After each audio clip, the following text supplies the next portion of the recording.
আমি আপনাদের জানিয়ে দিয়ে যাই আগামী শ্রাবণ মাসের 5 তারিখ কিন্তু গুরু পূর্ণিমা। সবার কাছে নিবেদন রইল, যারা যারা মন্ত্র নিয়েছেন যদি সম্ভব হয় আগামী শ্রাবণ মাসের 5 তারিখে রবিবার দিন আপন আপন গুরু গৃহে যান। যদি গুরু বেঁচে থাকেন তো ভালো, যদি না বেঁচে থাকেন তার বাড়িতে একটু পদার্পণ করে গুরুকে স্মরণ করতে যেতে হয়। ইউটিউব ফেসবুকের মাধ্যমে দেখতে পাবেন আগামী 5ই শ্রাবণ কত গুরুদেবের কাছে ভক্তরা যাচ্ছে, শিষ্যরা যাচ্ছে, গুরু প্রণাম করছে। সেদিন গুরু পূর্ণিমা। গুরুকে প্রণাম করা মানে ভগবান কৃষ্ণকে শ্রদ্ধা জানানো। সবাই শুনবেন, গুরু পূর্ণিমা মানে ভগবান কৃষ্ণকে শ্রদ্ধা জানানো গুরুকে প্রণামের মাধ্যমে। গুরু কি করে? এইদিকে আমাদের অজ্ঞান আধার দূর করে আমাদের পরম জ্ঞান লাভ করিয়ে দেয়, ইনি হচ্ছেন গুরু। যারা শুনতে পারবেন তারা কাজে লাগাতে পারবেন, যারা শুনতে পারবেন না তাদের বৃথা হবে। যারা গুরু মন্ত্র নিয়েছেন মন দিয়ে শুনে নিন। যারা গুরু মন্ত্র নিয়েছেন আগামী 5ই শ্রাবণ কিন্তু গুরু পূর্ণিমা। একটা একটা করে বুঝিয়ে দেয় গুরু পূর্ণিমার তাৎপর্য কি, কেন ওই দিনটাকে গুরু পূর্ণিমা মানা হয়, কেন শুনে নিন। যিনি আমাদের মহাভারত রচনা করেছেন তার নাম কি? ব্যাসদেব। যিনি 18টি পুরাণ রচনা করেছেন তার নাম কি? ব্যাসদেব। যিনি বেদের ব্যাখ্যা করেছেন ওনার নাম কি? তিনি হচ্ছেন ব্যাসদেব। এই ব্যাসদেবের জন্মতিথি হচ্ছে 5ই শ্রাবণ। ব্যাসদেবের বাবার নাম ছিল মুনি পরাশর মুনি, আর মায়ের নাম ছিল সত্যবতী। ওই জন্য 5ই শ্রাবণটাকে কি বলা হয়? ব্যাস পূর্ণিমা বলা হয়, কিংবা ব্যাসের জন্ম জয়ন্তী পালনের কথাও বলা হয়। আপনাদের কাছে নিবেদন রইল, যদি আপনারা গুরু প্রণাম করবেন তবে সবার কাছে নিবেদন রইল, শাস্ত্র বলছে গুরুদেবকে প্রণাম করতে যাবার আগে আপনার বাড়িতে যিনি বাবা মা আছেন বেঁচে, সেই দিন গুরু পূর্ণিমার দিনে সকালবেলায় ঘুম থেকে উঠে ব্রহ্ম মুহূর্তে সূর্য ওঠার আগে উঠে স্নান করে পবিত্র পোশাক পরে কিংবা নতুন পোশাক পরে পারলে আপনি নিজের বাবা মায়ের চরণে একটু ফুল দিন। যদি পারেন আপনার সামর্থ্য অনুযায়ী একটু উপহার দিন। আপনি যেমন পারবেন বাবা মাকে দেবেন উপহার। আপনি মেয়ে, আপনার বাবা মা বেঁচে আছে, আপনি অবশ্যই যাবেন। আপনার শ্বশুর মশাই শাশুড়ি মাকে অবশ্যই আপনি গুরু প্রণাম করবেন সেই দিন। সমস্ত বিবাদ ভুলে গিয়ে সুবাদ রাখবেন, কারণ ওনারা হচ্ছে গুরু। এ কিন্তু মাথায় রাখতে হবে। এনাদেরকে যেমন সম্মান দেবেন ওই বাবা মাকে গিয়েও কিন্তু সেই সম্মান দেবেন। সবাই লক্ষ্য করুন, ভগবান শ্রীকৃষ্ণ বলেছেন প্রথম গুরু পিতা মাতা যার থেকে জন্ম হলো, দ্বিতীয় গুরু ব্রাহ্মণ যিনি বেদকর্ম কুলধর্ম শেখায়, আর তৃতীয় গুরু ভগবান নিজে, তিনি বলেছেন। তা আপনাদেরকে বলে রাখি, যারা যারা দীক্ষা মন্ত্র নিয়েছেন, যাদের যাদের গুরু আছে তারা অবশ্যই গুরু গৃহে যাবেন। যদি না যেতে পারেন এখন ফোনের মাধ্যমে গুরু প্রণাম করবেন, একটু উপহার পারলে গুরুদেবকে পাঠিয়ে দেবেন। 1 2 মায়েরা যারা গুরু মন্ত্র এখনো নিতে পারেন নাই, যারা গুরু মন্ত্র নিতে পারেন না তারা কি করবেন? সবাই শুনবেন, যারা গুরু মন্ত্র নিতে পারেন না তারা কি করবেন? তারা ওই যে ইষ্ট দেবতা বা ইষ্ট দেবীকে আপনারা ভালোবাসেন, শিবকে ভালোবাসেন, দুর্গাকে ভালোবাসেন, মা কালীকে ভালোবাসেন, যে দেবতাকে আপনি পুজো করতে ভালোবাসেন সেই দেবতার পুজো সেদিন আপনি করবেন। অবশ্যই অবশ্যই গুরু পূজা সেই দিন করবেন, গুরুদেবকে স্মরণ করবেন। এই দিনটাকে কিন্তু সবাইকে পালন করা কর্তব্য আছে, এবং গুরু গৃহে গেলে সবচাইতে ভালো হয়। সবাই মিলে বলুন, গুরু পূর্ণিমা কি? গুরু পূর্ণিমা কি? গুরু পূর্ণিমা কি? এই দিনটা কিন্তু মাথায় রাখবেন। কত তারিখে বললাম? আগামী 5ই শ্রাবণ রবিবার দিন গুরু পূর্ণিমা। খুব দামি। সেই দিন কিন্তু আপনারা পারলে নিরামিষ খাবেন, একবারে নিরামিষ খাবেন, অবশ্যই নিরামিষ খাবেন। সেদিন যদি কেউ যারা পূর্ণিমা অমাবস্যা করেন সেদিন কিন্তু ভাত মুড়ি কিচ্ছু খাবেন না। আপনার রুটি খেতে পারেন, নিরামিষ সবজি খেতে পারেন, শরীর কিন্তু সুস্থ থাকবে। যদি আপনারা অমাবস্যা পূর্ণিমা পালন করতে পারেন শরীরের অনেক মঙ্গল হয়। আমরা করি না তাই রোগে ভরে আছি, কিন্তু করতে হবে, দেখবেন আপনাদের জীবন সুন্দর হবে। আজকে একটা নতুন প্রশ্ন করেছেন একজন, যে আগামী শ্রাবণ মাসে আমাদের কোন দেবতার পুজো হয়? জোরে বলুন, কোন দেবতার পুজো হয় মায়ের শ্রাবণ মাসে? মহাদেব। আচ্ছা, কিছু মনে করবেন না। যারা মহাদেবের পুজো করবেন তাদের বলে রাখি, মায়েরা বাড়িতে শিবলিঙ্গ কোনদিন দুটো রাখবেন না। এত রাত্রি পর্যন্ত আপনারা বসে আছেন, এই ব্যক্তি যদি প্রশ্ন না করতো আপনার উত্তর পেতেন না। বাড়িতে দুটো শিবলিঙ্গ আপনারা, মানে আমাদেরকে খুঁজলে কিছু বেরিয়ে আসবে, যে যত খুঁজবে তত, তবে আর কেউ খুঁজবেন না যেন, আমি বলে দিলাম বলে। আমি শুধু বলে দিয়ে যাই, কারণ কারণ সময়টা একটা ব্যাপার আছে। একবার দেখুন 1:45টার দিকে চলে গেছে, আপনারাও বুঝতে পারেন নাই, আমিও বুঝতে পারিনি। দিনে একবার খাটাখাটলি হয়েছে, আবার দেখুন এখনো রাত্রিবেলায় খাটাখাটলি হচ্ছে। এখন সব শরীর তো বটে না, কি বলছেন? তো অনেকে বলছেন আপনি তো খাটাখাটলি করবেন, আমরা কি পাবো, আপনি তো নিয়ে চলে যাবেন। মিষ্টির দোকানে যে মিষ্টি তৈরি করে সে তো রোজগার করলো, যে কিনে খেলো সে তো আস্বাদন করে, আপনারা আস্বাদন করে গেলেন। আমি বলে যাই, শিখে যান আপনারা মায়েরা, আপনাদের জানা দরকার। সোমবার দিন শিবলিঙ্গ পুজো করেন, কিন্তু খুব মাথায় রাখবেন শিবলিঙ্গ বাড়িতে দুটো রাখবেন না। দুটো যদি শিবলিঙ্গ রাখেন আপনি সর্বনাশ ডেকে আনবেন। অনেকে প্রশ্ন করবেন আমার বাড়িতে দুটো হয়ে গেছে আমি কি করব? আপনারা এক কাজ করবেন, একটা শিবলিঙ্গ যেটা আপনার পছন্দ নয় সেটাকে আপনি শিব মন্দির যেখানে কাছাকাছি আছে ওখানে রেখে দিয়ে আসেন। বাড়িতে শিবলিঙ্গ কত উঁচু হবে? শাস্ত্র বলল, আমার দিকে তাকান, এই যে হাতটা দেখতে পাচ্ছেন বুড়ো আঙুলটা, শিবলিঙ্গ বাড়িতে শিবতত্ত্ব বলছে, যারা পড়াশুনো করেন তারা বুঝতে পারবেন। আমি পড়াশুনো করেছি, ওনার উত্তরটা দিতে চাই, সবাই শুনবেন। শিবলিঙ্গ কিন্তু এইরকম আকারের হবে বাড়িতে, এর চাইতে একটু বেশি কম হতে পারে, কোনো অসুবিধা নেই, কিন্তু মন্দিরে বড় হতে পারে, বাড়িতে ছোট হবে। সাদা শিবলিঙ্গ বাড়িতে রাখবেন না, ওটা বৈষ্ণবের প্রতীক, বৈরাগ্যের প্রতীক। সংসারী ভক্তদের ক্ষেত্রে অসুবিধা, বৈষ্ণবের ক্ষেত্রে ভালো। ওই জন্য সাদা আপনারা শিবলিঙ্গ বাড়িতে রাখবেন না। শিবলিঙ্গ যখন পুজো করবেন মায়েরা, শুধু একা শিবলিঙ্গ পুজো করবেন না, শিবলিঙ্গের সামনে দুটি পিতলের সাপ রাখবেন, খুব খুশি হয় শিব। আর একটা কাজ করবেন, শুধু একা শিবকে পুজো করলে হবে না, শিবের গোটা পরিবারকে পুজো করতে হবে। শিবের পরিবারকে লক্ষ্মী সরস্বতী নয় কিন্তু, কে কে বলুন তো? গণেশ, কার্তিক, মা দুর্গা, আর একজন আছে যিনি নন্দী না কি বলছেন, তিনি কিন্তু আছে। তাকে কিন্তু এদেরকে নিয়ে যদি আপনারা পুজো করতে পারেন তবে পুজোটা কিন্তু সার্থক হবে। বেলপাতা আপনার শিবলিঙ্গে দেবেন, যদি পারেন সবসময় বিজোড় বেলপাতা দেবেন। আপনি বেলপাতা সোমবার দিন শিবলিঙ্গে দিতে পারবেন না, কেন বলুন তো? সোমবার দিন শাস্ত্র বলছে শিবলিঙ্গে বেলপাতা দিতে নেই। বেলপাতা আপনি সোমবার দিন তুলতে পাবেন না, আগের দিন তুলে রাখবেন, আপনি সোমবার দিন দেবেন, কিন্তু সোমবার দিন তুলতে আপনি পাবেন না, আগের দিন তুলে রাখবেন। সবার কাছে নিবেদন রইল, বেলপাতা যদি পারেন একটা দেবেন, 3টে দেবেন, 5টা দেবেন, 9টা দেবেন। যদি বেলপাতা আপনার প্রচুর পরিমাণে থাকে তবে সবচাইতে 11টা দিলে বাবা খুব খুশি হয়। বাবা তো অল্পতে সন্তোষ, ওই জন্য অসুতোষ বলা হয়। তবু যদি 11টা দিতে পারেন, কেন?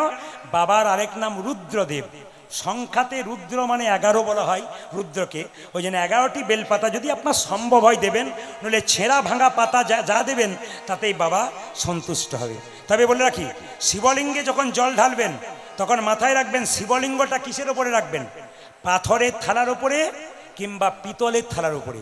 জল যেন সময়ে সময়ে দেওয়া হয়। শিবলিঙ্গ যত জলে ভিজে থাকবে আপনার সংসার তত সুন্দর থেকে সুন্দরতর হবে। শিবলিঙ্গ পরিক্রমা কবার করবেন? মন্দির, ভগবানের মন্দির পরিক্রমা করবেন কবার? 4 বার। দেবতাদের মন্দির পরিক্রমা করবেন কবার? 3 বার। আর শিবলিঙ্গ কবার পরিক্রমা করবেন? অর্ধেকবার। এখান থেকে এতটা, এখান থেকে এতটা, পেরিয়ে যাবেন না, কিন্তু যদি পেরিয়ে যান তাহলে আপনার পূর্ণবার হলো। কারা কারা তিলক করেছেন একটু হাত তুলবেন। তিলক, তিলক, বাহ, কেউ করতে পারেন নাই, নামান। এই তিলকের কথা যখন এলো তখন আপনাদের বলে রাখি, এই যে তিলকটা দেখছেন, আমাদের বাস্তব জগতে কোনো মেয়ে যদি তিলক নেয়, পাশের বাড়ির মেয়েটা বলবে বাবারে হারাধনের বইয়ে কি ঢং দিদি তিলক করেছে। পাছে লোকে কিছু বলে, এই জন্য তিলক নিতে পারে না। তবে যারা আমার দিকে তাকাচ্ছেন তারা তাকাবেন, এই যে তিলকটা দেখতে পাচ্ছেন, এই তিলকের দুটো দাগ, একটা ডান দিকে একটা বাঁ দিকে। ডান দিকের দাগটা কি? ব্রহ্মা। বাঁ দিকের দাগটা কি? মহেশ্বর। তাকাবেন, ডান দিকের দাগটা ব্রহ্মা, বাঁ দিকের দাগটা মহেশ্বর, আর মাঝখানে ফাঁকা জায়গাটা স্বয়ং ভগবান বিষ্ণু। এইবার বলছে তাহলে এটা যদি ব্রহ্মা বিষ্ণু মহেশ্বর হয়, যার কপালে ব্রহ্মা বিষ্ণু মহেশ্বর আছে তার আবার চিন্তার কি আছে মা? তার কপাল কোনদিন খারাপ হয়? চেষ্টা করবেন তিলক, চেষ্টা করবেন তিলক নেবার, চেষ্টা করবেন তিলক নেবার। তবে এটাকে যদি ভগবানের চরণ ধরা হয়, এটাকে যদি ভগবানের চরণ, যারা বসতে পেয়েছেন তারা ভাগ্যবান। ভগবানের নাম শুনতে শুনতে যাদের কষ্ট হয় তাদের মতো ভাগ্য খারাপ পৃথিবীতে আর কোনোদিন হয় না। 365 দিনের মধ্যে প্রত্যেক দিন ঘুমাচ্ছেন, একটা দিন গোবিন্দকে দিলেন না, বিপদে পড়লে ভগবানকে ডাকছেন, ভগবান আপনাকে বাঁচাবে কেন? তখন তো বলবে আমার নাম হয়, তখন তুই ছটপট ছটপট করিস, এখন তোকে বাঁচাবো কেন? এই জন্য ভগবানের নাম যেখানে হয়, যতই কষ্ট হোক, যদি কষ্ট করে কেউ শুনতে পারে, বিপদকালে ভগবানকে ডাকতে হবে না, ভগবান আপনার পাশে এসে আপনাকে বাঁচানোর চেষ্টা করবে। এই তিলকের কথা যখন বললাম, এই যে তাকাবেন, এটা হচ্ছে কি ভগবানের চরণ। তাহলে যে ফোঁটাটা কি বলুন তো? তুলসী পাতা। যারা তিলক করবেন প্রকৃতপক্ষে, তারা ফোঁটাটা নাকটাকে 4 ভাগ করলে 3 ভাগ পর্যন্ত নেবেন। তিলক কিন্তু 5 আঙুলে নেওয়া যায়। এখানে যারা ব্রাহ্মণ ঠাকুর আছেন তারা জেনে নেবেন, ওনারা জানেন, তবু জানিয়ে দিই। ধরুন মন্দিরে মা কালীর পুজো করছে, আপনি বলবেন একটু সিঁদুরের ফোঁটা দিয়ে দাও তো ঠাকুর মশাই। আপনাকে ফোঁটা দেবে তখন এই আঙুলে দেবে। যদি এই আঙুলে না দেয়, উনি তাহলে শাস্ত্র পড়ে করছেন না। যদি এই আঙুলে দেয়, শাস্ত্র বলছে কাউকে টিপ দিলে, কাউকে তিলক দিলে আপনাকে এই আঙুলে দিতে হবে। আমি তিলক করছি, আপনি তিলক করছেন, আপনার সামনে কেউ বললে একটু তিলক করে দাও তো বাবু, একটা ফোঁটা দিয়ে দাও এই আঙুলে। আপনার বাড়ির পাশে কেউ মারা গেল কিংবা আপনার বাড়িতে কেউ মরে গেল, তাকে কপালে তিলক দিতে হয়। কোন আঙুলে দেবেন? এই আঙুলে। সবাই শিখে যান, আপনাদের জীবনে কাজে লেগে যাবে। আমি আপনাদের বলে দিয়ে যাই, যখনই মৃত ব্যক্তির কপালে তিলক দেবেন, পেছনে যারা আছেন আগে যারা আছেন এই আঙুলে তিলক দেবেন। আপনি নিজে যখন তিলক নেবেন তখন এই আঙুলে তিলক নেবেন, তাকান এই আঙুলে। আর যখন ভগবানের চরণে তিলক দেবেন, গুরুদেবের চরণে তিলক দেবেন, তখন এই আঙুলে তিলক দেবেন। এই আঙুলে তিলক কেন দেবেন? এটার নাম বৃদ্ধাঙ্গুষ্ঠী, এটার নাম তর্জনী, এটার নাম মধ্যমা, এটার নাম অনামিকা। অনামিকা কেন হলো? এটা হলো ভগবান বিষ্ণুর আঙুল।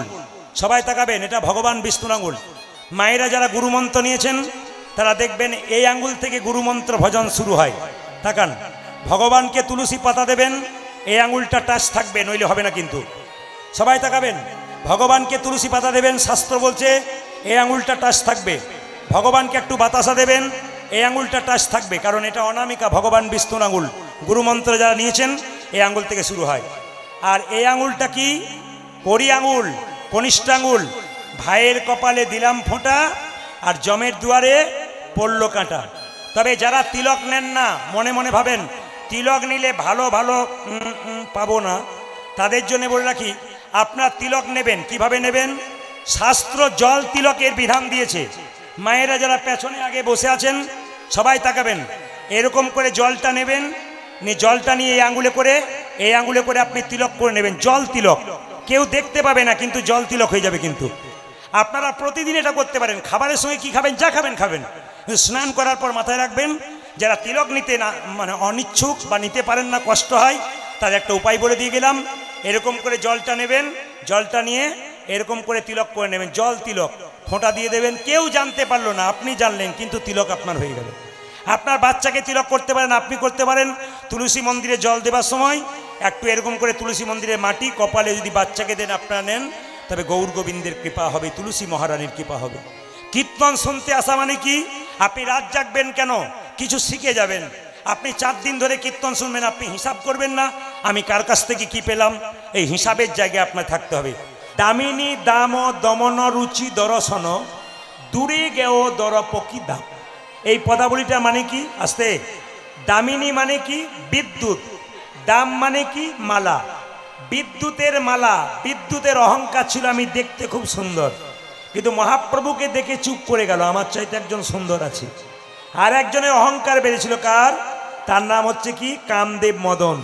সে ভাবতো আমি দেখতে খুব সুন্দর, কিন্তু মহাপ্রভুকে দেখবার পর তার সব অহংকার জলে চলে গেছে। আমি আপনাদের বলবো, যে যেখানে বসে আছেন, কীর্তন চলাকালীন যদি কেউ গল্প করেন, তবে যেটা নিয়ে যাবার জন্য এসেছিলেন তার উল্টোটা নিয়ে যাবেন। প্রশ্ন করবেন কি নিতে এসেছিলেন, কি নিয়ে যাবেন? আপনি পুণ্য সঞ্চয় করবার জন্য এসেছিলেন, আর যদি গল্প করেন তাহলে আপনি পাপ সঞ্চয় করে বাড়ি যাবেন। আপনি কোনটা নেবেন সেটা আপনার হাতে তুলে দিলাম। একটা কথা আপনাদের বলে যাই, অহংকার করবেন না। কিসের অহংকার? আপনি কি জন্ম পেয়েছেন? তুলবেন হাত। আপনার মা আপনাকে জন্ম দিয়েছে 10 মাস 10 দিন বাচ্চা পেটে রেখে। হরে কৃষ্ণ, একবারে শব্দ নয়। আপনার মা আপনাকে পেটে রেখে জন্ম দিয়েছে, আপনি জন্ম পান নাই, জন্ম দিয়েছে একজন। জন্ম নেবার পর আপনার নাম রাখা হয়, আপনি নিজে রেখেছেন? একজন নাম রেখেছে। আপনি পড়াশুনো করেছেন, আপনি কি নিজে করেছেন? একজন করিয়েছেন, উনি মাস্টারমশাই। আপনি কি চাকরি পেয়েছেন? না, আপনাকে চাকরি দেওয়া হয়েছে। শেষের দিনে যখন শ্মশান ঘাটে যাবেন, চারজন কাঁধে নিয়ে যাবে, তখন কি নিজে যাবেন? তাও নিয়ে যাবে অন্যজন। সব যদি অন্যের হয়, আপনার বলতে কি? রাত্রিবেলায় কীর্তন শুনতে এসছেন, বাড়ি যাবেন গ্যারান্টি নাই। সকালবেলায় ঘুম থেকে উঠবেন, যদি চোখ খোলে তাহলে সকাল হবে, চোখ না খুললে পরকাল হবে। কিসের অহংকার? এখানে অহংকারের কথা পদাবলিতে এলো, তাই আপনাদের বুঝিয়ে দিলাম। ট্রেন আসবার সময় সিগন্যাল দেয়, জানতে পারি ট্রেন আসে। মৃত্যু আসবার সময় কোনো সিগন্যাল দেয় না, যে কোনো মানুষের জীবনে যে কোনো মুহূর্তে আসতে পারে। আপনারা সবাই মাথায় কাপড় নেবেন। আজকে আমাকে একজন বলছে স্কুলের ছাদের ওপরে, দাদা আপনাকে কি পালা দেওয়া হয়েছে? বললাম পালা তো আমি জানি না। উনি বলছেন আপনি পালা জানেন না? বললাম না, তবে কি জানেন? বললাম কীর্তনের তো পালা হয় না, লীলা হয়। পালা হয় যাত্রার নাটকের। কোনোদিন কীর্তনিয়াকে জিজ্ঞেস করবেন না যে কি পালা হবে। প্রকৃত ভক্ত জিজ্ঞেস করে কি বিষয়টা। এইদিকে এতক্ষণ মিলেছে। আরে বাচ্চা ছেলে বলছে, ওই যে বলেন এই যে এইদিকে, ওইটার দিকে, এতক্ষণ মিলেছে আর কি না। যে একটু অ্যাটেন্স, অনেকে বলে ওটা বলেন কেন না, অ্যাটেনশন যদি একটু উল্টো পাল্টা হয় তখন একটু অ্যাটেনশন করার জন্য বলি। যে টাকা ছিল সে ভয় খেয়ে গেছে। তাকাবেন আমার দিকে। পালা জীবনে দুটো হয়, একটি আসার পালা আর একটি, জোরে বলুন, একটু জোরে বলুন। আচ্ছা, এবার ঠান্ডা মাথায় উত্তর দিন, যারা কীর্তন শুনতে এসছেন তাদের কোন পালা শেষ হয়েছে, আষাঢ়টা না যাওয়ারটা? জোরে বলুন, জোরে বলুন। আষাঢ়টা। বাকি আছে কোনটা? অনেকে ভয়ে বলছে না, যাবে না বলে। পেছনে তো একবারে বলছে না, বলে তুমি বললে হলো, আমি জেলেই নাকি। এই দেখেন, বাকি আছে কোনটা? জোরে বলুন। এতই যদি বুঝছেন যাওয়ার পালাটা বাকি আছে, সাদা চুলে গোদরেজ নিচ্ছেন কেন? নিচ্ছেন দেখবেন রাস্তা দিয়ে মৃতদেহ নিয়ে যায়। বলো হরি বল, বলো হরি বল। আমিও প্রণাম করি, আপনিও প্রণাম করেন। কি ভাবেন বলুন তো? ও বোধহয় গেল, আমি বোধহয় যাবই না। একবারে পাক্কা কথা, এতে কোনো ভুল নাই। কিন্তু যিনি মরলেন তিনি মরেন নাই। তোমার মাইকে আমি সুখ পাচ্ছি না, একবারে না। আজকে সকালে যে মাইকে গাইলাম না, সে মাইকে গাওয়ার পর মনে হচ্ছে এটা একবারে কাট মনে হচ্ছে। টোনের কোনো ব্যাপার নেই, কোয়ালিটি নেই, কিচ্ছু নেই। তোমার এই এলাকাতে তোমার নাম আছে, কিন্তু তুমি নামটা ডুবিয়ে যাচ্ছ কেন? না বড় কষ্ট হচ্ছে কীর্তন গান গাইতে। তখন বাড়িয়ে দিলে আবার চুপ, উনুনে আঁচটা দিয়ে আবার লক্ষ্য করতে হবে আঁচটা রয়েছে কিনা। আবার নেমে যাচ্ছে, তুমি চুপ করে বসে আছো। সবাই লক্ষ্য করুন মায়েরা যে যেখানে বসে আছেন। আসলে 365 দিনের মধ্যে 325 দিন গাইতে হয়। প্রতি মাসে 25 থেকে 26টা করে রাত্রি জাগতে হয়। এখনো পর্যন্ত আমাদের চলছে, শ্রাবণ মাস পর্যন্ত চলবে। শুধু ভাদ্র মাসে একটু কম, তারপর তা আশ্বিন মাস থেকে আবার সেই যেমনকার তেমন শুরু হয়ে যাবে। তো প্রতিদিন এই জিনিসটা করতে হয়। আপনারা একটু জানিয়ে দিয়ে যাই, যিনি মরে যান তিনি মরেন না, তিনি জানিয়ে দিয়ে যান আমাকে দেখে শেখো। আমি মরি নাই, আমি যেমন মরেছি আমাকে দেখে শিখবে। আমি যেমন হেলতে দুলতে চললাম বাঁশের মাচায়, তোমাকেও একদিন হেলতে দুলতে চলে যেতে হবে। কিন্তু বাবা অপরাধ নেবেন না, আগেই বলে দিই। যেখানে দেখবেন ছাগল কাটা হয়, একটা ছাগলকে কেটে কি করেছে, ছালটাকে ছুলে টাঙিয়ে দিয়েছে, আর একটা ছাগল পাশে বসে দিব্যি কাঁঠাল পাতা চিবোচ্ছে। ও জানে না যে এর পরের লাইনটা ওর আছে। আমরা সব জানি যে এর পরের লাইন আমাদের আছে, তবু দিব্যি সংসারে কাঁঠাল পাতা চিবোচ্ছি। না, ভাবতে হবে আমাদের একদিন চলে যেতে হবে। বেশ, আপনাদের বলে যাই, আসলে এই যে এত গরমের মধ্যে আপনারা কীর্তন শুনছেন, এর জন্য আপনাদের অনেক অনেক ধন্যবাদ জানাই। আমি তো যখন ওখান থেকে বেরোলাম তখন ভাবলাম এই মায়েদের কিন্তু বাদ ছেড়েছে এই একমাত্র মন্দিরের এইটা। এটা না থাকলে মায়েরা সবাই দেখতে পেতেন, অনেকে দেখতে পাচ্ছেন না। কিন্তু আমি সব সময় পেছন দিকে ঘুরতে পারবো না, মাঝে মাঝে পেছন দিকে ঘুরবো। যারা পাকা ভক্ত তারা ঘোরাঘুরি দেখে না, তারা কি করে কানের মধ্যে শুধু শুনে নেয়। তবে দেখবেন অনেকে বলে আজকে প্রদীপ পাল এসছে, আজকে যাব, কালকে যাব না, কাল না গেলেও হবে, কিংবা পরশু অমুকজন আসবে আমি তার কাছে যাব, অন্যদিন যাব না। ভগবানের কোনো বার নাই, সকল সময় আসা দরকার। একটু শুনবেন আপনারা। মেদিনীপুরে একটা আসরে আমি কয়েকদিন আগে গান গাইছিলাম। দিনটা ছিল বুধবার। তো প্রচুর লোক হয়েছে। কমিটি বলছে, এই যে দোকানদারকে বলছে, মানে যারা ব্যবসায়ী তারা আসতে পারে না, জিজ্ঞেস করছে প্রদীপ বাবু এলো, দুপুরবেলায় গান দুপুরবেলায় বেশি গান হয় ওদের দুপুরবেলাতে বেশি হয়। তো দুপুরবেলায় গান হয়ে গেল, ওই যে প্রদীপ বাবু এলো, দুপুরে এত লোক হলো, আপনারা দোকান বন্ধ করে যেতে পারলেন না?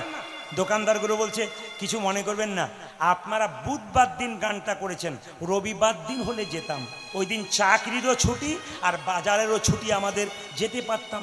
আচ্ছা বলুন তো, যে ব্যক্তি বলছে বুধবার যেতে পারবো না, রবিবার দিন হলে যেতাম, সে যদি বুধবার দিন বিপদে পড়ে নি ভগবানকে বলে হে প্রভু বাঁচাও, ভগবান বলে তোর তো বুধবার দিন নয়, তো রবিবার দিন বটে, ওই দিন যাব। বলুন তখন কি করবেন? জোরে বলুন কি করবেন? ভগবানের কোনো বার নাই। কেন? খাইতে শুইতে যথা তথা সব জায়গায়। আজকে যেখানে গান করে এলাম ওখানে আবার দুটো পার্টি হয়েছে। আমি করলাম এক জায়গায়, আরেকজন আসবে আরেক জায়গায়, একেই তো 20টা না 13টা লোক, তাতে আবার দুভাগ।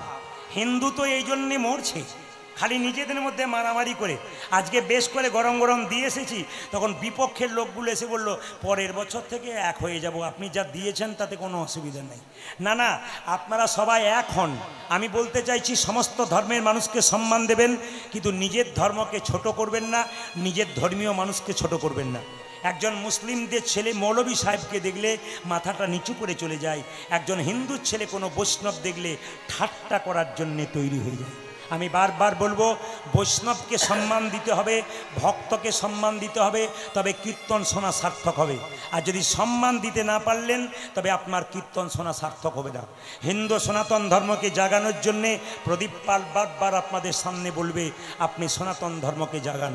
মহাপ্রভু যেভাবে আমাদের জাগিয়ে দিয়ে গেলেন সেই পথটাকে আমরা ধরে রাখবো। আমরা সবাই মিলে এক হব, যেন মহাপ্রভুর সনাতন এই ধর্মকে আমরা সবাই নিতাই গৌর হরি বল বলে রক্ষা করতে পারি। এই জন্য আপনাদের শুনতে হবে, তবে কিছু মনে করবেন না। আস্তে ধীরে আপনারা যেভাবে এঁটে সেটে বসছেন, আমি আজকে সিদ্ধান্ত নিয়ে নিলাম, আমি আজ 3টে পর্যন্ত গান করব। রাজি আছেন? জোরে বলুন হ্যাঁ না। না, এত আনন্দ করার কোনো দরকার নাই। 3টে মানে ভোর 3টে বলি নাই, 3 ঘন্টার কথা বলি। আপনারা বুঝতে পারেন নাই বলে বলছেন। এবার আপনাদের তত্ত্বটা বুঝিয়ে যায়। মায়েরা সবাই লক্ষ্য করবেন, ভগবান শ্রীকৃষ্ণ মাথায় এত পাখি থাকতে ধীরে ময়ূর পাখির পালক নিল কেন?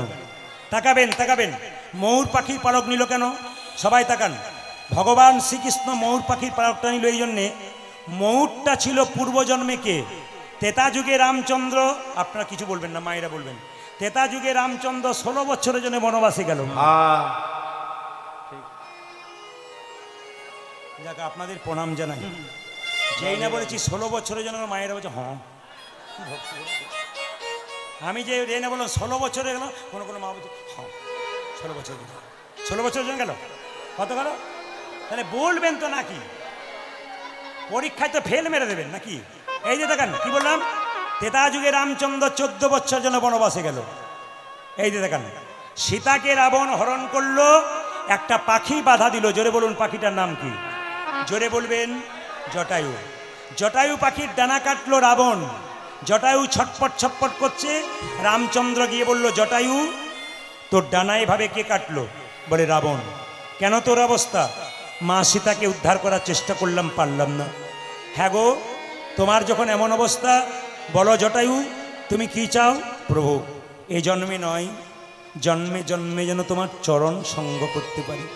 ভগবান বললেন, জটায়ু তোমাকে আমি আমার চরণে রাখবো কেন? আগামী পরে আমি হব কৃষ্ণ, তুমি হবে ময়ূর পাখি, তোমার পালকটি আমি আমার মাথায় রাখবো। মায়েরা, ভগবানকে যদি ঠিকমতো ভালোবাসা যায় তাহলে ভগবান তাকে মাথায় রাখতে পারে। তাকান আমার দিকে, যে যেখানে বসে আছেন মন দিয়ে শুনবেন। আচ্ছা এবার বলুন তো, যারা পেছনে আছে আগে আছেন, ময়ূরের পালকটা মানে ময়ূর পুচ্ছটা বাঁ দিকে থাকে না ডান দিকে থাকে না সোজা থাকে? বাঁ দিকে, ডান দিকে না সোজা? জোরে বলুন, একটু বলবেন তাহলে খুশি হব। বাঁ দিকে। বাঁ দিকে, বাঁ। ও মা, আমি যখন ছোট ছিলাম তখন মা মাঝে মাঝে বলতো, কালকে রাত্রিবেলায় খেয়েছিলি, তোর মনে আছে? বলে নাই। বলে কি করে নাই? বলে আমি যখন ঘুমাচ্ছিলাম, ঘুমাতে ঘুমাতে খাইয়েছিল, তো আমি বুঝতেই পারি না খেয়েছি না না খেয়েছি। ওই জন্য যারা ঘুমোবেন তারা সকালবেলায় বললো কী গান গাইলো, আমি তো বুঝতেই পারলাম না। ওই ঘুমাবেন বলে কিছু বুঝবেন না। বাচ্চা ঘুমোতে ঘুমোতে খেলে স্বাদ পায়, পেট ভরেছে কিনা তাই বুঝতে পারে না। সকালবেলা বলে তুমি যে আমাকে রাতে খেতে দাওনি, এটা হবে আপনাদের অবস্থা। সবাই তাকাবেন। ময়ূর পুচ্ছটা বাম দিকে হেলে রইল কেন? মায়েদের সংসারে কাজ কাজ নিয়ে ঝগড়া হয়, ভগবানকে নিয়ে কার কার ঝগড়া হয়? হরে কৃষ্ণ। ভগবানকে নিয়ে কার কার ঝগড়া হয়? ময়ূর পুচ্ছ বলছে, ওরে নুপুর, তুই হলি ছোট লোক, তুই গোবিন্দের পায়ে থাকিস, আমি হলাম বড় লোক, আমি গোবিন্দের মাথায় থাকি। এইদিকে এদের দুজনের মাঝে মাঝে ঝগড়া হয়, ডান দিকে আর বাঁ দিকে। মাঝখান থেকে আমাকে কিন্তু মেটাতে হয়। আচ্ছা, ময়ূরের পালক আর নুপুরের মধ্যে ঝগড়া হলে মাঝখানে মেটাবে কে? বাঁশি। বাঁশি বলছে, শোন ময়ূর পুচ্ছ, এ জগতে যত সাধুগুরু বৈষ্ণব আছে তারা তো গোবিন্দের কোনো দিন মাথায় থাকতে চায় না, তারা গোবিন্দের চরণে থাকতে চায়। ওরে নুপুরি রে, তুই যদি গোবিন্দ চরণে পেয়েছিস তবে তোর জায়গাটা শ্রেষ্ঠ জায়গা। মায়েরা গোবিন্দের বদন ভালোবাসেন না চরণ ভালোবাসেন? জোরে বলুন, জোরে বলুন। চরণ কেন? বদনটা কালো বলে পছন্দ হয় না বুঝি? না না, চরণ না ধরলে বদনে পৌঁছানো যায় না। আপনাদের একটা কাজ করতে হবে, অপরাধ নেবেন না, একটু হাত তুলবেন আপনারা। গতকাল কারা কারা যোগিনী একাদশী করেছিলেন? হাত তুলুন। যোগিনী একাদশী তুলুন। কারা কারা করেছিলেন যোগিনী একাদশী? নামান। আচ্ছা বাবা, কিছু মনে করবেন না। বাড়িতে যদি অতিথি আসে, অতিথিকে কি বলা হয়? জোরে বলুন। অতিথি, অতিথি, জোরে বলুন। নারায়ণ। আচ্ছা, অতিথি বাড়িতে এলে নিরামিষ খেলে নারায়ণ, আর যদি অতিথি বাড়িতে এলে 1 কেজি আনেন, ওটা নারায়ণ না অসুর? অতিথি অসুর না নারায়ণ?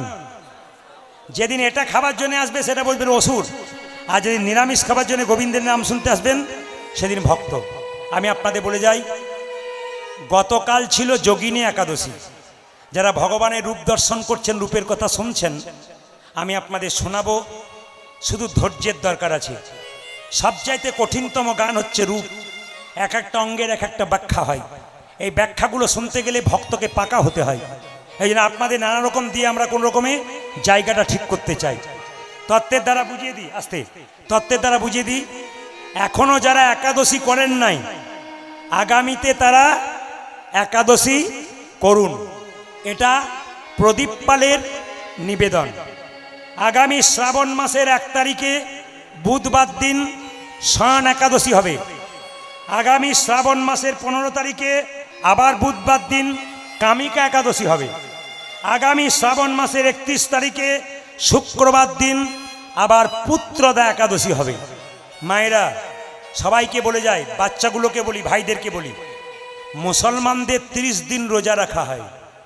একটা বাচ্চা ছেলেকে তার মা বলে, রোজা রাখবি? হ্যাঁ, বাহ, আল্লাহ তোর বরকত করবে। এখনকার স্কুলের ছেলে মেয়েদেরকে বলুন, তুই রোজ এই একাদশী করেছিস?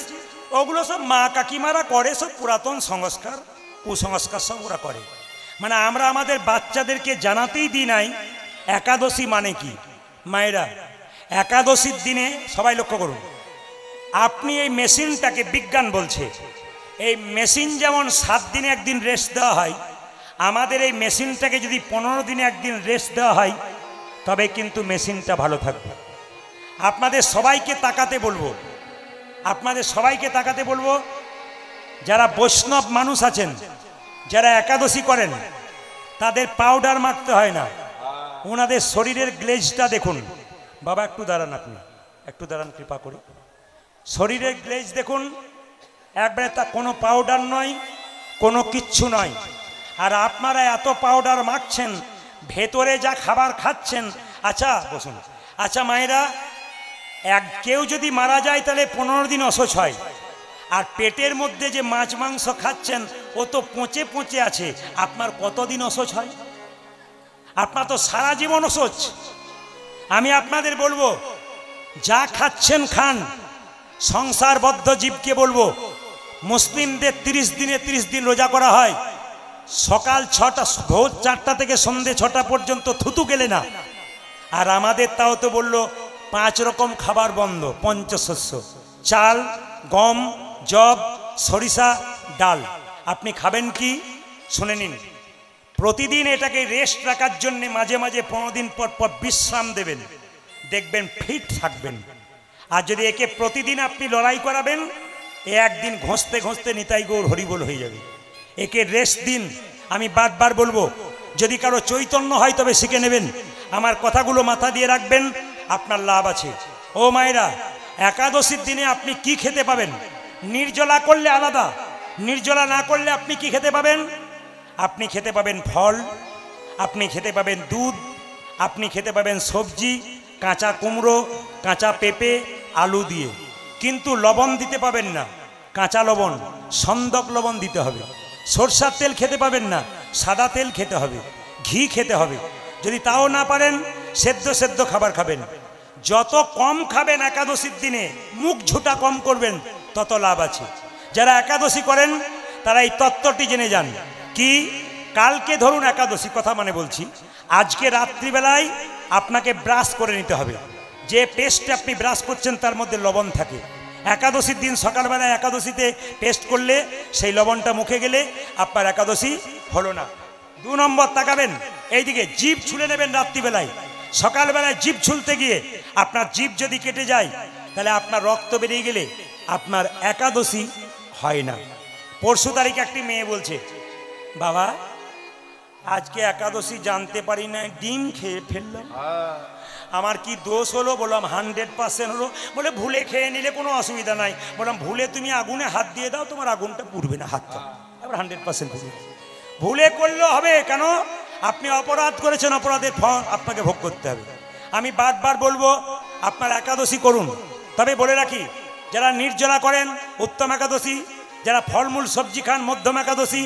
আমি এই কবে একবার মালদাতে ছিলাম, একাদশী পড়েছিল, এর আগের একাদশী। আমাকে ভক্তরা বললো একাদশী করবেন।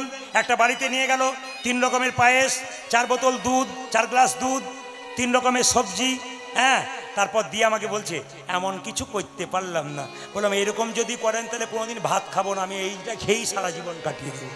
তাকান মায়েরা, যত বেশি খাবেন তত একাদশী দিনে একাদশী হচ্ছে না, মুখ ঝোটা করবেন। তাকান শাস্ত্র কি বলল, পেটটাকে 4 ভাগ করলে সেদিন আপনি 1 ভাগ খাবেন, 1 ভাগ জল খাবেন, আর 2 ভাগ ফাঁকা রাখবেন। যত ফাঁকা রাখবেন তত আপনার ভালো। একাদশীর দিনে অনেকে প্রশ্ন করে, ওষুধ খাই, আমি কি একাদশী করতে পারবো? অবশ্যই করতে পারবেন। মায়েরা প্রশ্ন করেন, আমরা 4 দিন অসহজ অবস্থায় থাকি, রজস্বল অবস্থায়, আমরা কি একাদশী করতে পারবো? 100% করতে পারবেন আপনারা। একবারে শাস্ত্র পরিষ্কার বিধান দিয়ে দিয়েছে, জেনে নিন। বাড়িতে কেউ যদি মারা যায়, আপনি একাদশী করতে পারেন? বলে হ্যাঁ। শ্রাদ্ধের দিনে যদি একাদশী পড়ে যায়, তার পরের দিন করতে পারেন, কিন্তু একাদশী আপনি যখন অসহজ হয় সে অবস্থাতে আপনি একাদশী করতে পারেন। একাদশী কত বছর বয়স থেকে করা যায়? 8 থেকে 80 বছর পর্যন্ত প্রত্যেকেই একাদশী করতে পারেন। যদি কেউ 12 মাসে 24টা না করতে পারেন, তাহলে আপনার 4টা করবেন। কি? শয়ন, উত্থান, পার্শ্ব মোড়া, তার মধ্যে ভীমে ছোড়া।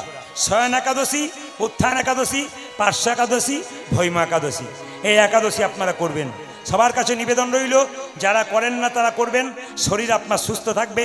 আমি তো বাবাজিকে বৈষ্ণবকে দাঁড়িয়ে আপনাদের দেখিয়ে দিলাম, আপনাদের কালারটা আয়নাতে গিয়ে দেখবেন, উনাকে দেখবেন, উনি কোনো কিছু মাখেন না, নিরামিষ ভোজী একজন মানুষ। আজকে নদিয়াতে আমি সকালে কুঞ্জবর্ণন করছিলাম, প্রায় 65 বছর বয়স, আমাদের সামনে বসে আছে, তো মনে হচ্ছে যেন 55 নয় 50 বছর বয়স। এত গ্লেজ, মালা তিলক পরে একাদশী করে, ভক্তের মতো বাস করে। মায়েরা, অখাদ্য কুখাদ্য খাবেন না। কেন বলুন তো? আমাদের দাঁতগুলোর সঙ্গে মিল কার আছে? ছাগলের, গরুর। ছাগল গরু চুমুক দিয়ে জল খায়, আর বাঘ, বিড়াল, কুকুর চেটে চেটে জল খায়। এই দিকে তাকান, ওরা খায়, আমরা কি দিয়ে জল খাই? চেটে চেটে না চুমুক দিয়ে? জোরে বলুন। তাহলে আমাদের কাদের সঙ্গে সম্পর্ক? কাদের সঙ্গে? আমাদের গরু আর ছাগলের সঙ্গে। দেখবেন যারা মাংস খায় সামনের দাঁত দুটো বড় হয়, কুকুরের সামনের দাঁত দুটো বড়, বিড়ালের সামনের দাঁত দুটো বড়। মানুষ মাংস খায়, সামনের দাঁত দুটো অনেকে দেখছে, তাহলে আমি খাই, আমার বড় হয়ে গেল নাকি?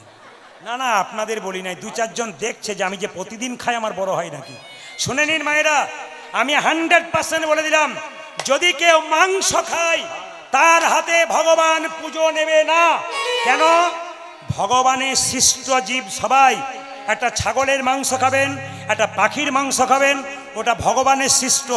ও ভগবানের সন্তান, আপনিও ভগবানের সন্তান। বলুন তো মা, আপনার ছেলেকে মেরে যদি আপনার পায়ে আমি পুজো দিই, আপনি পুজো নেবেন? আমার ছেলেকে মারবি, তুই পুজো দিতে আসবি? তাহলে ভগবানের সৃষ্ট জীবকে আমি, আমার জীবকে আমি খাবো, ভগবানের সৃষ্ট জীবকে।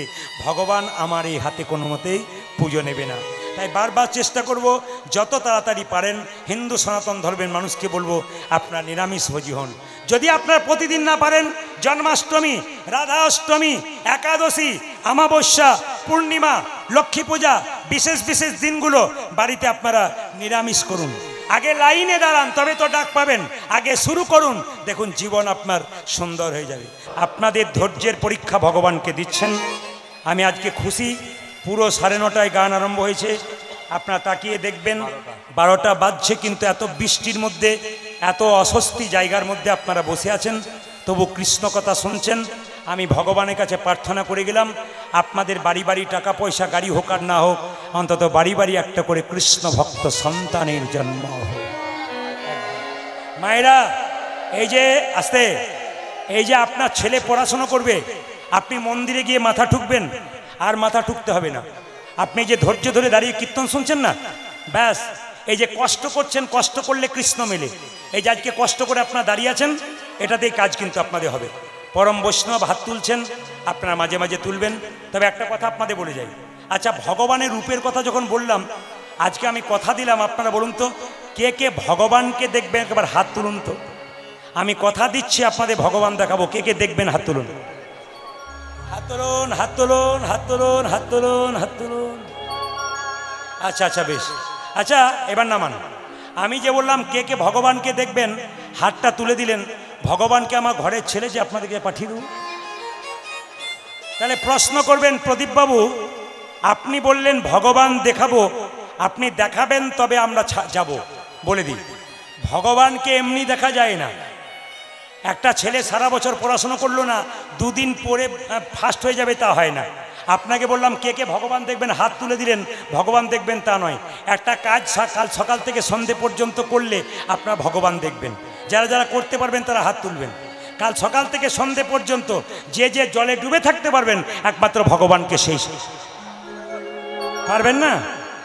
বাবারে বলে বৃষ্টিতে কীর্তন শুনছি, তোমার ভাগ্য ভালো, আবার মাথা হাত তুলে দেয়। এইদিকে এদিকে আমি বলেছি কাল সকাল থেকে সন্ধে পর্যন্ত যে যে জলে ডুবে থাকতে পারবে। আমি একবারও বলি নাই পুকুরের জল, একবারও বলি ইন্দারার জল। আমি কি বলেছি?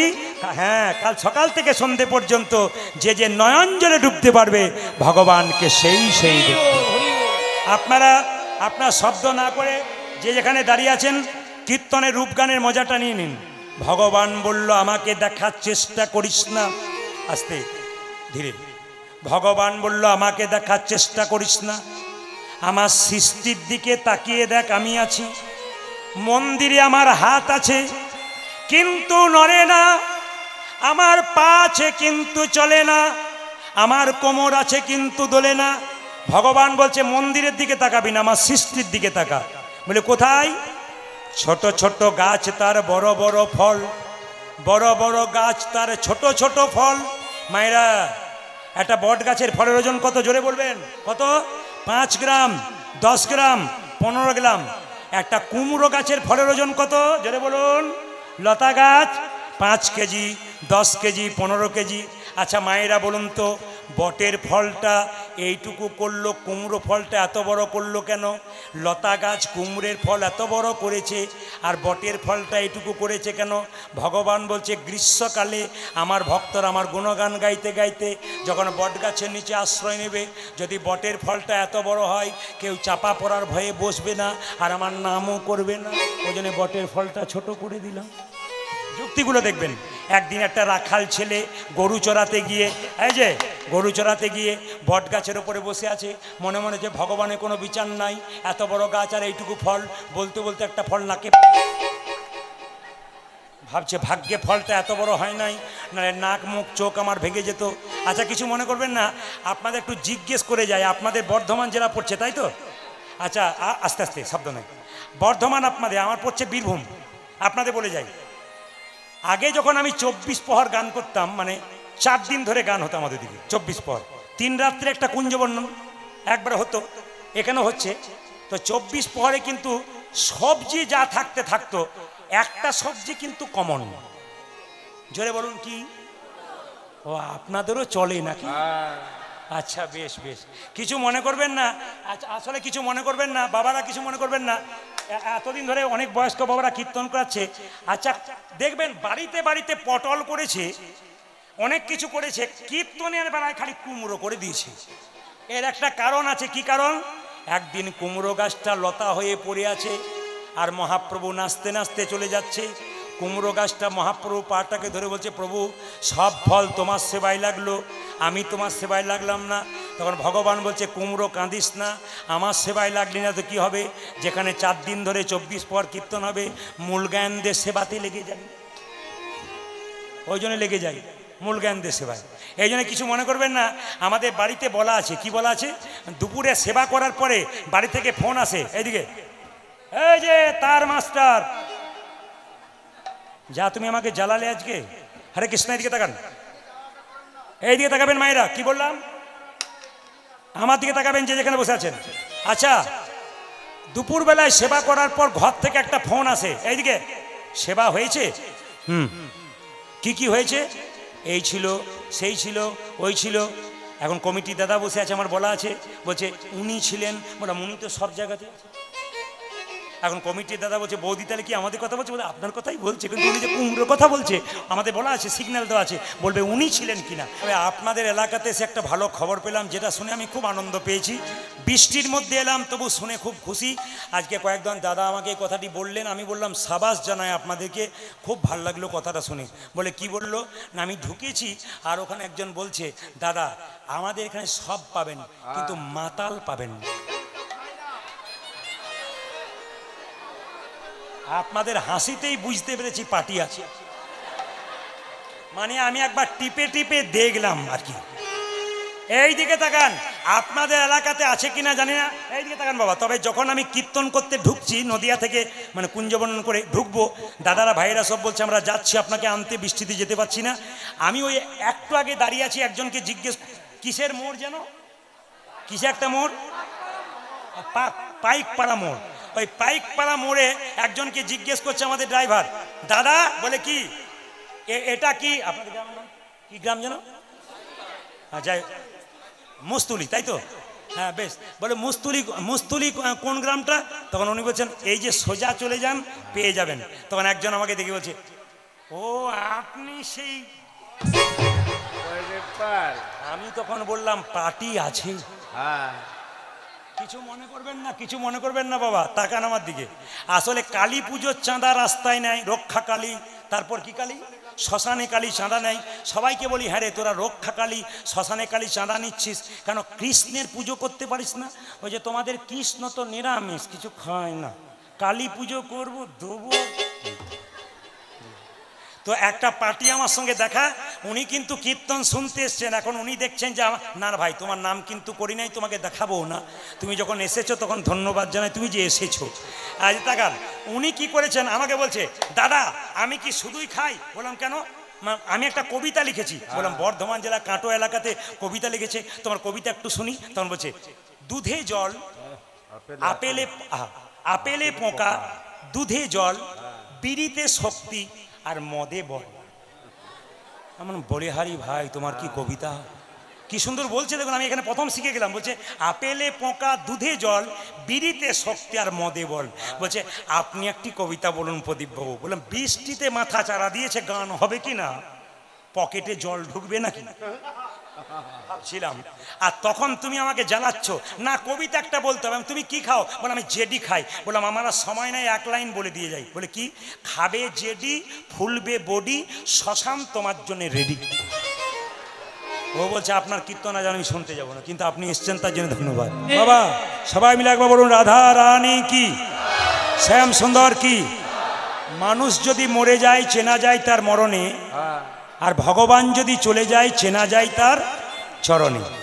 একটু শুনবেন, যদি আপনারা আমাকে অনুমতি দেন, ভগবানের শ্রীকৃষ্ণের দুটো চরণে 11টা থেকে 11টা 8টা 19টা চিহ্ন ছিল। আমি অতগুলো বর্ণনা করব না। বাঁ চরণে 8টা আর ডান চরণে 11টা।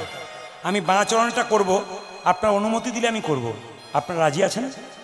ভগবান শ্রীকৃষ্ণের চরণটাকে ধরলে কি কি পাওয়া যায় আমি খুব সূক্ষ্ম করে বলবো তত্ত্বগুলো।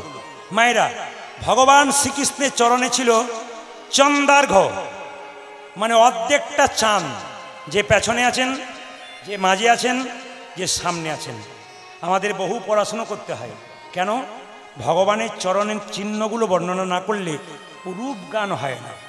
আমি মাথা থেকে শুরু করেছিলাম, যদি চরণ পর্যন্ত না যাই তাহলে পরিপূর্ণ হয় না। ওই জন্য চরণ কেন ভগবানের ধরবেন একটু তাকাবেন। যে যেখানে বসে আছেন অতীব স্থিরভাবে শুনবেন, একবারে মন দিয়ে তাকান। ভগবানের বাঁ চরণে অর্ধেকটা চাঁদ আছে। অর্ধেকটা চাঁদ কেন?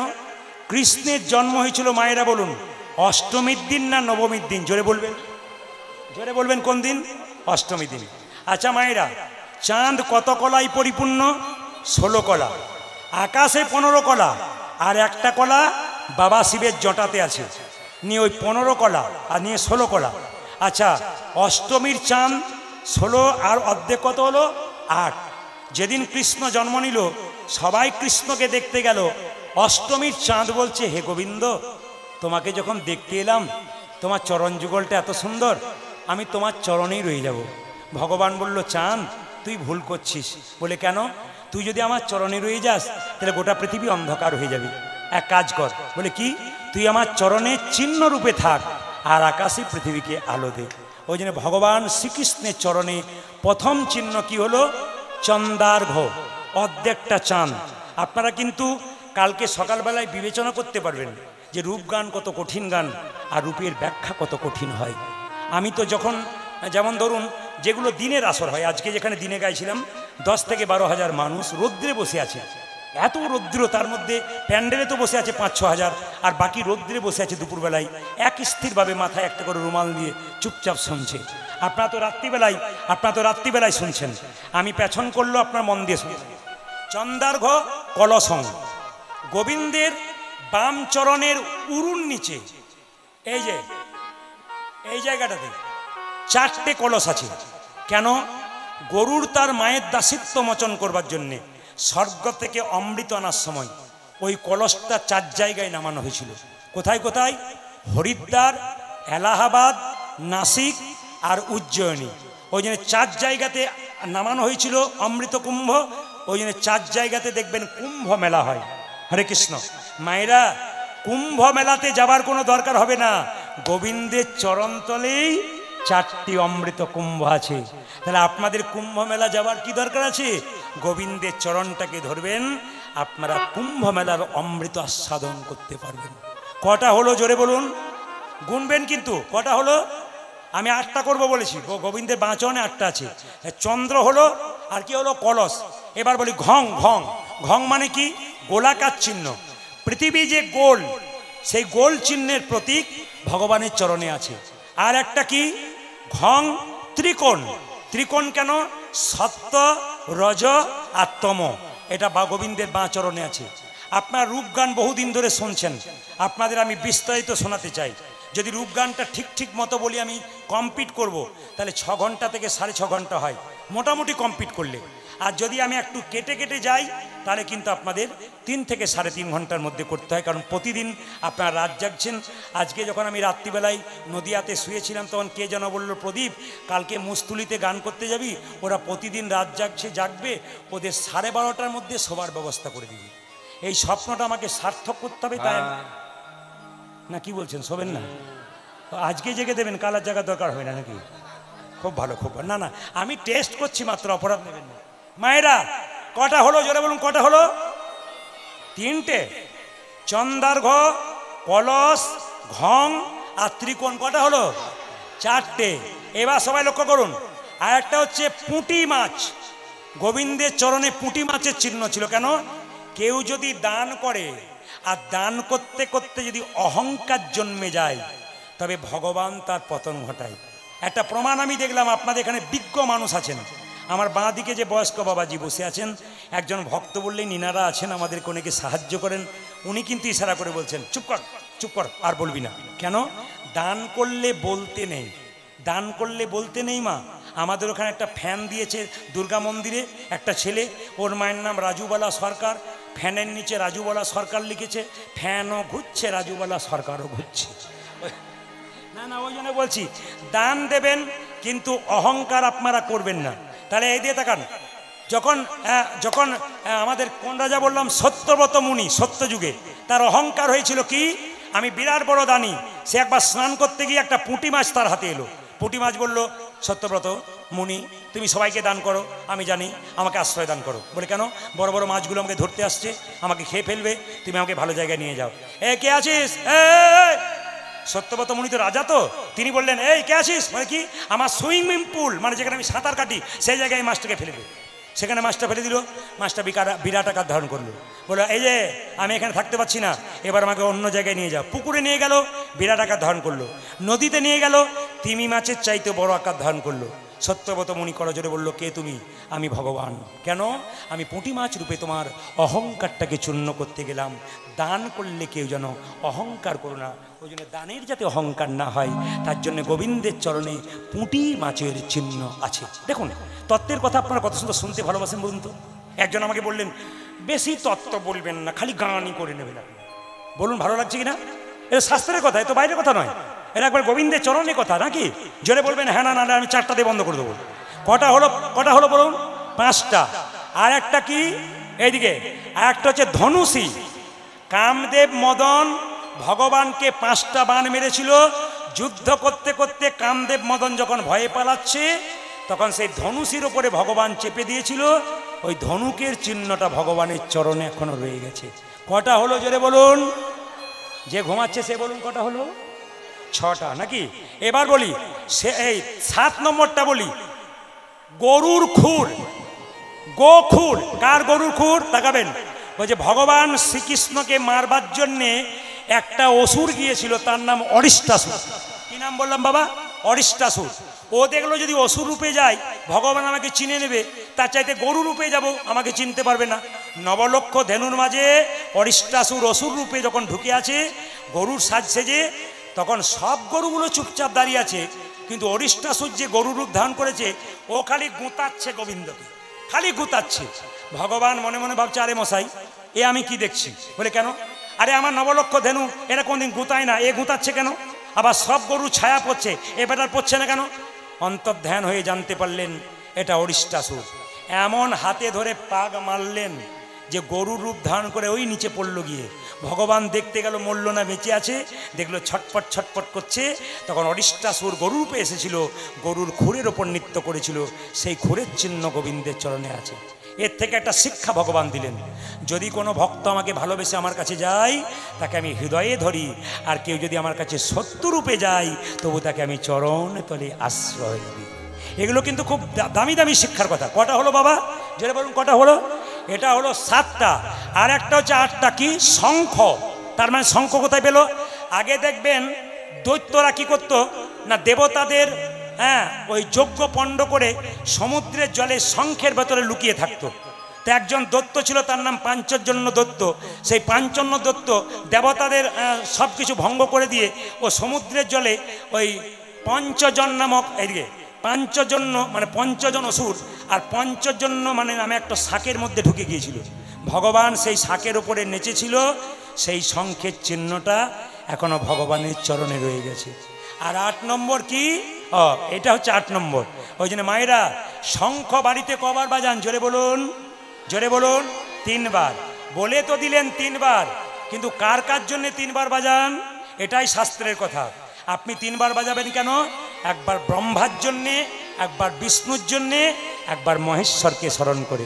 তাকাবেন, শঙ্খ মাটিতে রাখবেন না, শঙ্খের স্ট্যান্ড পাওয়া যায়, কিংবা কাঠের তৈরি পাটার উপরে রাখবেন, কিংবা লাল কাপড় বা হলুদ কাপড়ের উপরে রাখবেন।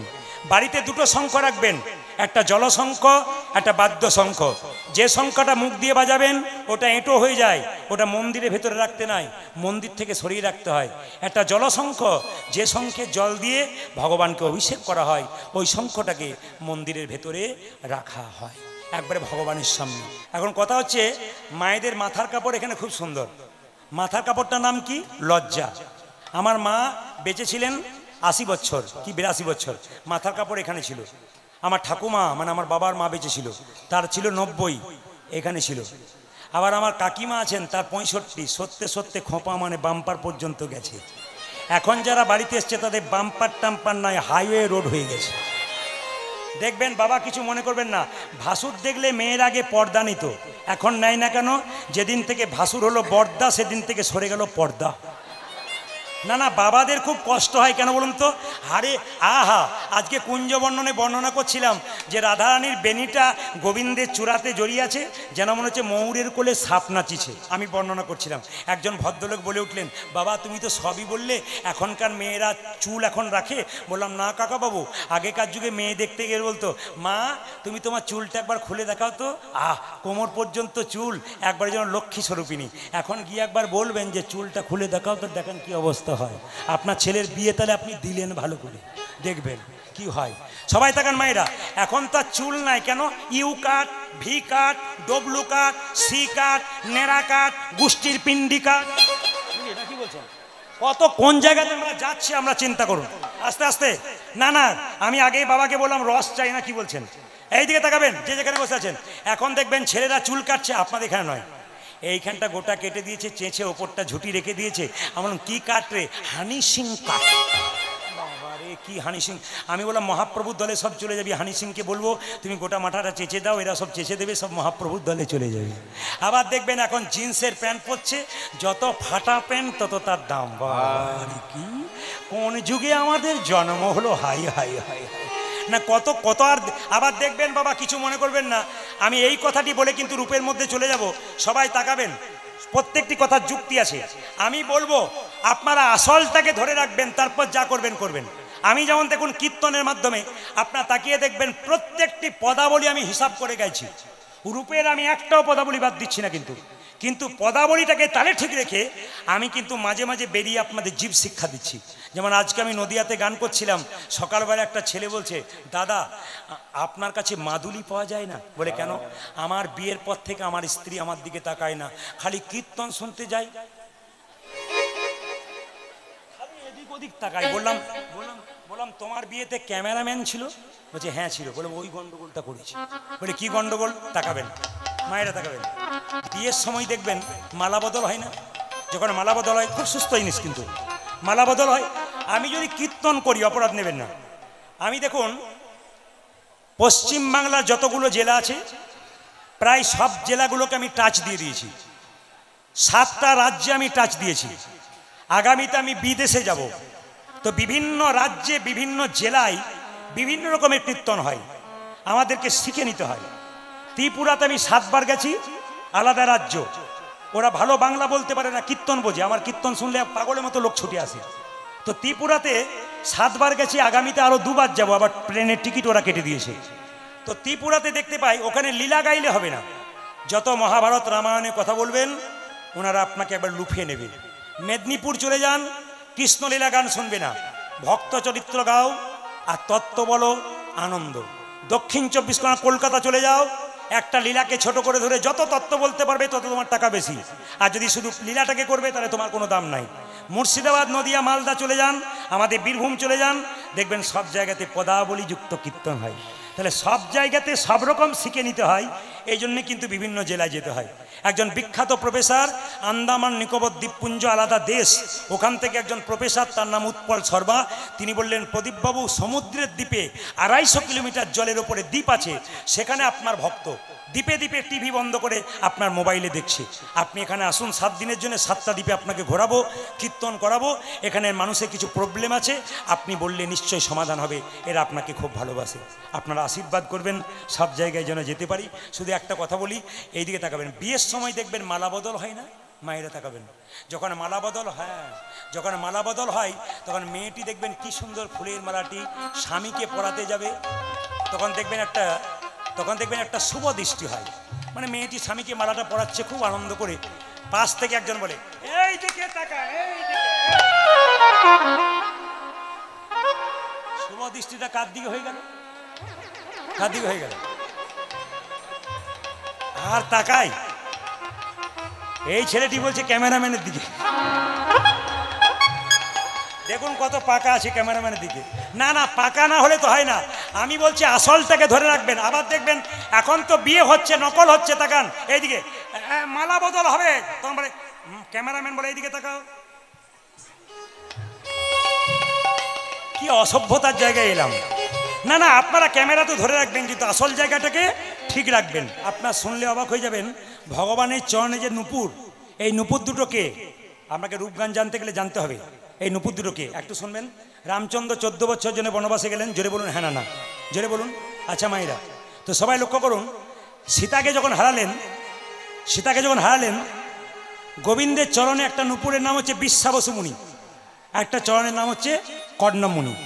কর্ণম মুনি ছিল গোবিন্দের ডান চরণে, আর বিশ্বাবসু মুনি গুরুদেব, উনি ছিলেন গোবিন্দের বাঁ চরণে। তাকাবেন কেন, সবাই তাকাবেন। বলছে একদিন সীতাকে হারিয়ে রামচন্দ্র ধনুকে হেলান দিয়ে কাঁদছে। লক্ষণ দাঁড়িয়ে আছে, সীতা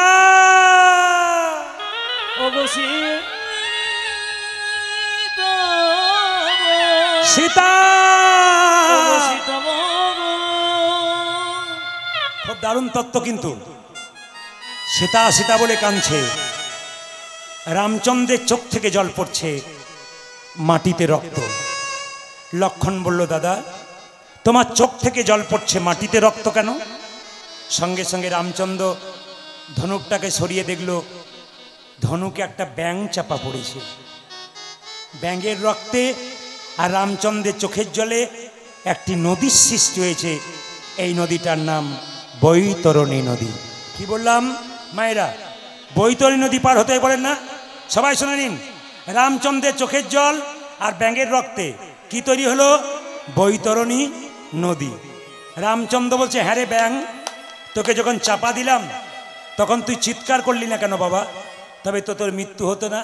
ব্যাঙ বলছে, প্রভু বিপদে পড়লে সবাই ভগবানকে ডাকে, আর স্বয়ং ভগবানই যখন মারছে তখন আর কাকে ডাকবো? হরি বল। বিপদে পড়লে ভগবানকে ডাকে, আর স্বয়ং ভগবান যখন মারছে। এই তুই কে রে? আমি ছিলাম কর্ণম মুনি। কেন তুই ব্যাঙ হলি? আমার গুরুদেব ছিল বিশ্বাবসু মুনি, তার চরণ সেবা করতে করতে আমার নখের আচর তার শরীর লেগে গেছিল, আমাকে অভিশাপ দিয়েছিল। রে কর্ণম মুনি, তুই আমার চরণ সেবা করতে করতে নখের আচর দিলি, অভিশাপ দিলাম তোর ব্যাঙই কুলে জন্ম হোক। সেই দিন আমি কেঁদে কেঁদে বলেছিলাম, গুরুদেব অভিশাপে যদি দিলে আমায় ব্যাঙই কুলে জন্ম হোক, আশীর্বাদ দাও যেন তোমার চরণে জায়গা পেতে পারি। আচ্ছা, রামচন্দ্র বলছে, ব্যাঙ জানি তোর মৃত্যু হবে, গুরুদেব অভিশাপ দিয়েছে যে তোর ব্যাঙ কুলে জন্ম হয়েছে, তোর মৃত্যু হবে ভগবানের চরণতলে, আমার তরন্তরে তুই মরবি। বল আমার মৃত্যুর আগে তুই কি চাস? আমার গুরুদেব যেন গোবিন্দের চরণ লাভ করতে পারে। বাহ, তুই নিজেই চরণ না চেয়ে গুরুদেবের জন্য চরণ চাইলি, আমি তোকে আশীর্বাদ করলাম। বলে কি? আগামী দাপরে আমি যখন কৃষ্ণ হব তখন কর্ণম মুনি তুই হবি ডান চরণের নূপুর, আর বিশ্বাবসু মুনি হবে বাম চরণের নূপুর।